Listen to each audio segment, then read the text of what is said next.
Shalom,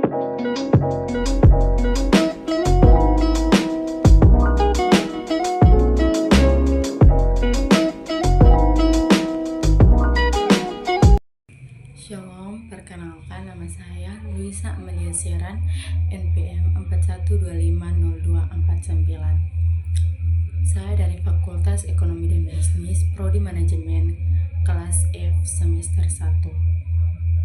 Mata kuliah Pendidikan Agama Kristen.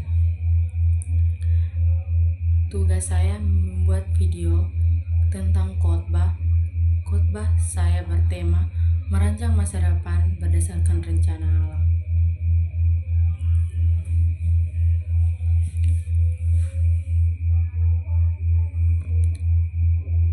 Pembacaan yang diambil dari Yeremia pasal 29 ayat yang ke-11 berkata, "Sebab aku mengetahui rancangan-rancangan apa yang ada padaku mengenai kamu, yaitu rancangan damai sejahtera dan bukan rancangan kecelakaan, untuk memberikan kepadamu di hari depan yang penuh harapan." Shalom dan salam damai sejahtera untuk kita semua. Saudara-saudari yang terkasih dalam Tuhan Yesus Kristus, hari ini saya mengajak kita untuk merenungkan satu tema yang sangat penting dalam kehidupan kita, yaitu merancang masa depan berdasarkan rencana Allah. Setiap dari kita pasti punya mimpi dan rencana tentang masa depan. Ada yang ingin menjadi pemimpin, pengusaha, guru dan perawat, ataupun pendeta, atau seseorang yang berhasil dan berguna bagi banyak orang. Namun di tengah perjalanan sering muncul rasa takut dan keraguan. Kita bertanya-tanya, apakah aku mampu? Bagaimana jika aku gagal? Bagaimana jika kenyataan tidak sesuai dengan harapan? Saudara-saudara yang terkasih, hari ini kita diingatkan melalui firman Tuhan bahwa masa depan yang kokoh dan penuh harapan hanya akan terwujud ketika kita merancang bersama Allah. Firman Tuhan dalam Yeremia pasal 29 ayat yang ke-11 berkata, "Sebab aku mengetahui rancangan-rancangan apa yang ada padaku mengenai kamu, yaitu rancangan damai sejahtera dan bukan rancangan kecelakaan, untuk memberikan kepadamu di hari depan yang penuh harapan."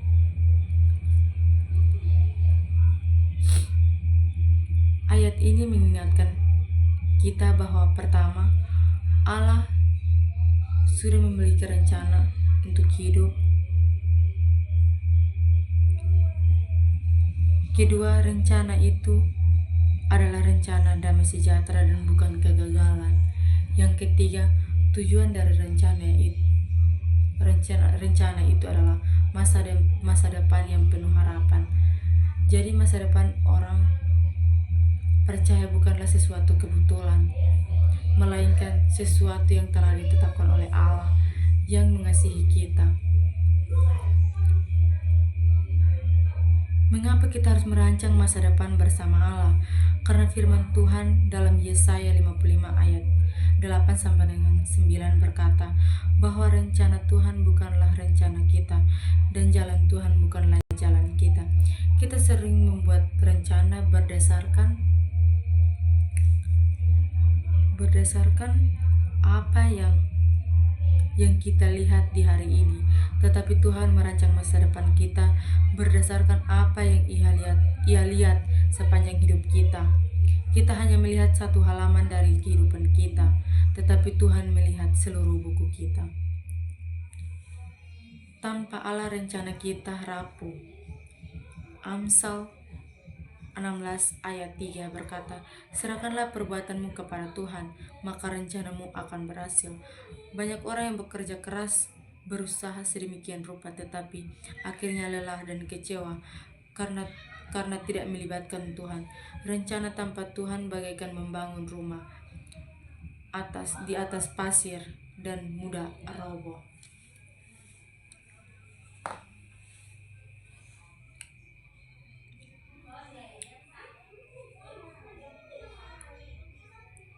Allah tahu apa yang terbaik untuk kita. Kadang kita kecewa karena pintu yang kita inginkan tertutup. Tetapi sebenarnya Tuhan sedang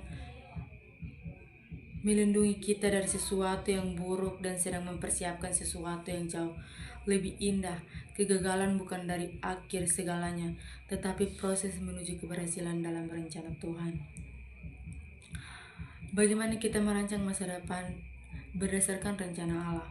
Pertama, berdoalah dan carilah kehendak Tuhan.